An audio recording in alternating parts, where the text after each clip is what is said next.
dealing with operations over in other countries, from courier work to extreme prejudice. And that was for the CIA? Yes. Do you know a man named Chauncey Holt? Yes, Chauncey was one of my two partners. It was Chauncey Holt and Michael Harries. They're both dead now. But Chauncey Holt I knew for over 20-some years. How did you meet Chauncey? At that time I was teaching at UCLA and other universities and schools techniques in mental conditioning, subconscious conditioning, and he came to one of the lectures. He was very interested in dealing with pain control, blood control, utilizing the mind.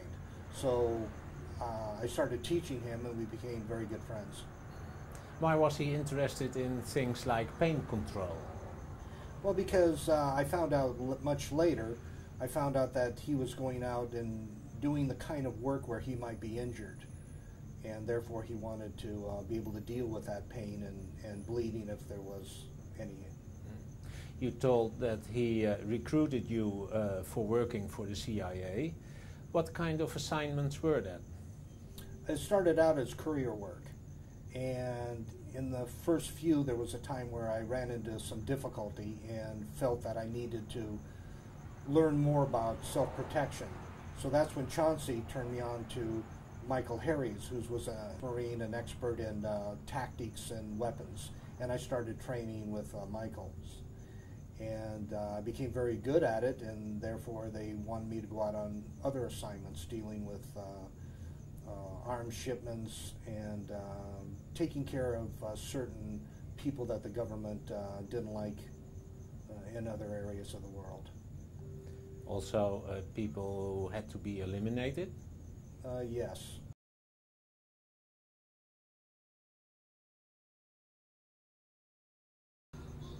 Whose painting is this? This is a self-portrait made by Chauncey himself.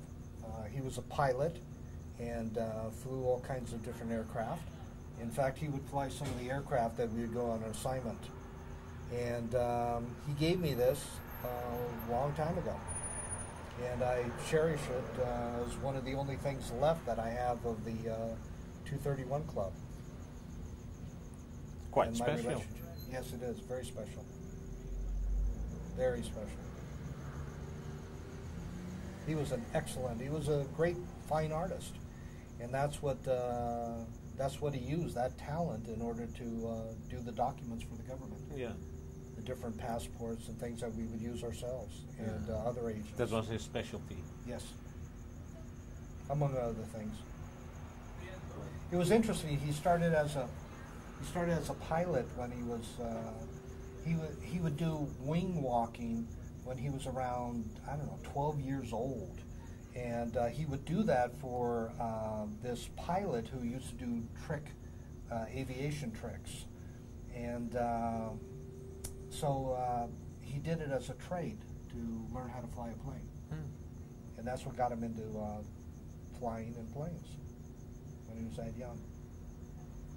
Very talented man.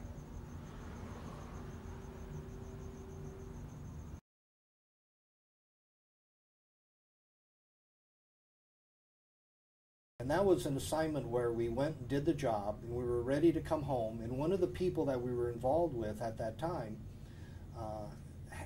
asked us if we would help him, and we didn't know what he was talking about. And he explained that his daughter, a very young girl, was kidnapped. And there was a lot of that going on at the time, and it was kind of a white slavery type of thing. And these girls were being held, they thought, at this compound, where the men that were holding them would sell them as prostitutes, drug them up and sell them for prostitutes for $1, $2. So they told us where the compound was, and this compound had a very high wall, very, very high, and we couldn't get to it, and it was very well guarded. But there was this building out of all the buildings around that area that was nearby abandoned, and it was a couple of stories at least, and we could see that there were wires going from that building to the building behind the walls of the compound. So we finally made it up there, and we found that there was a cable that we could have pulled ourselves upside down, over to the other building, but there were live wires under it, and there wasn't any way to get rid of the live wires.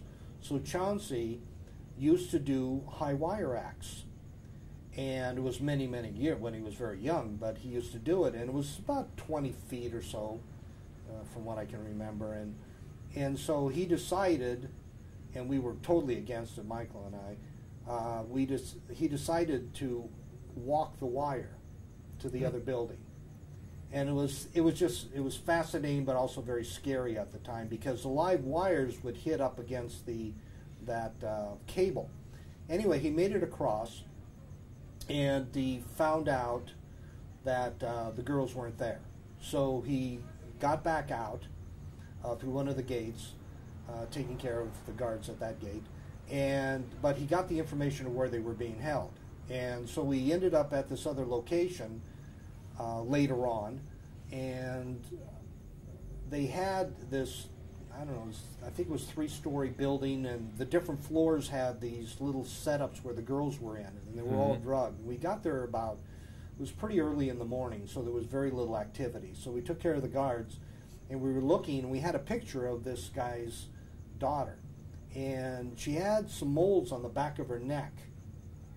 So I'm looking for this girl, and they're coming out of the rooms, and we're trying to get them out so that they can be safe, and I'm looking at all the girls, and I couldn't recognize any of the girls as the girl in the picture. One of them walked by after I looked at them for about 2 or 3 times, all of them. One of them walked by, and I could see the moles on her neck, and she was so badly beaten and so thin because of a lack of food and nourishment that I didn't even recognize her from the picture. And she had only been gone for so many months. So it was kind of one of those assignments that you felt extra specially good about.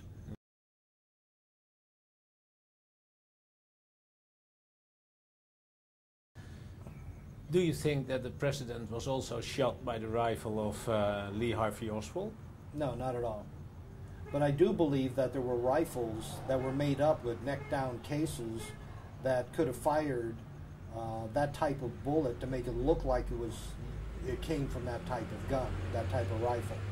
But no, they used more high-powered rifles, as far as I'm concerned, with neck-down cases. Why are you so convinced about that?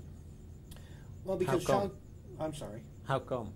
Because Chauncey told me on several occasions about how he was using neck-down cases. He was experimenting with neck-down cases, taking more powerful cartridges and making these cases use a smaller bullet. And so before the assassination, he was doing that kind of work, and he told me about it. So I put 2 and 2 together. And the reason why I remember it so vividly is because I then took that information and I used it for some 45s, to neck down 45s, so I could use a 9mm bullet rather than a 45, which is a larger slug.